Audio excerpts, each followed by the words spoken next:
ইরানের নাতানজ পরমাণু কেন্দ্র, রহস্য, নিরাপত্তা ও হামলার ইতিহাস। বিশ্ব রাজনীতির এক বিস্ফোরক নাম নাতানজ। ইরানের এই পরমাণু স্থাপনাটি নিয়ে বিশ্বের বড় বড় দেশের রাতের ঘুম হারাম। কেন এই কেন্দ্র এত গুরুত্বপূর্ণ?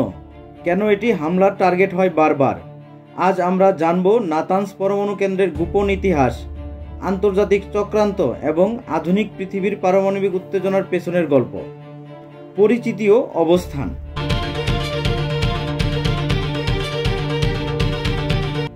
নাতানজ একটি ছোট শহর, ইরানের ইস্পাহান প্রদেশে অবস্থিত। আর এখানেই তৈরি হয়েছে বিশাল এক ইউরেনিয়াম সমৃদ্ধকরণ কেন্দ্র, যা ইরানের পরমাণু কর্মসূচির অন্যতম মূল ঘাঁটি।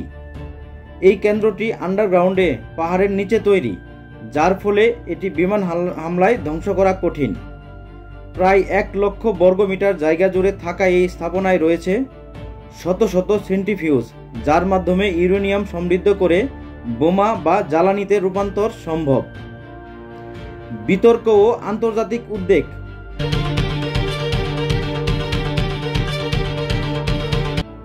নাতানজ কেন্দ্রটির ইরান সবসময় দাবি করে যে এটি শান্তিপূর্ণ উদ্দেশ্যে বিদ্যুৎ উৎপাদন ও গবেষণার জন্য, কিন্তু পশ্চিমা দেশ, বিশেষ করে যুক্তরাষ্ট্র ও ইসরায়েল বারবার দাবি করে এসেছে এটি আসলে পারমাণবিক বোমা তৈরির প্রস্তুতি।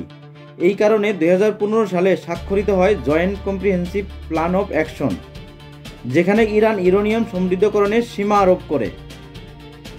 কিন্তু ট্রাম্প সরকার চুক্তি থেকে বেরিয়ে গেলে ইরান আবার সমৃদ্ধকরণ বাড়িয়ে দেয়, আর তখন থেকেই নাতানজ ছিল নজরদারির কেন্দ্রবিন্দুতে। হামলা ও ধ্বংসের ইতিহাস।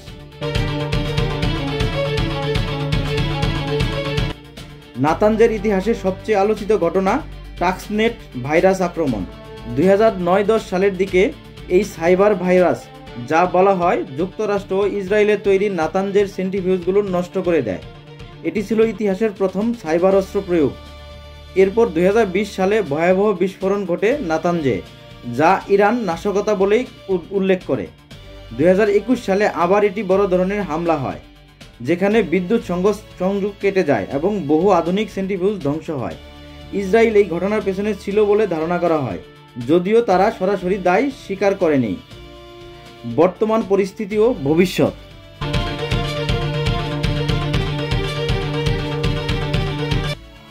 আজকের দিনে নাতানজ আবার সক্রিয় এবং ইরান দাবি করে তারা এখন আরও আধুনিক ও ক্ষতিকর অস্ত্র প্রতিরোধে সক্ষম।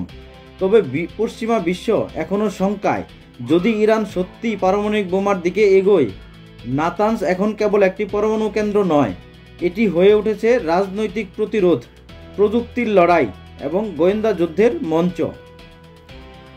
নাতানজ নিয়ে লড়াই থেমে নেই। এটি কেবল ইরান ইসরায়েল নয়, পুরো বিশ্বের নিরাপত্তা ও ভবিষ্যতের জন্য প্রশ্ন জড়িয়ে আছে এতে। আপনার কি মনে হয়, শান্তিপূর্ণ উদ্দেশ্য নাকি গোপন বোমা পরিকল্পনা? কমেন্টে লিখে জানান। ভিডিওটি ভালো লাগলে লাইক দিন, শেয়ার করুন এবং সাবস্ক্রাইব করতে ভুলবেন না।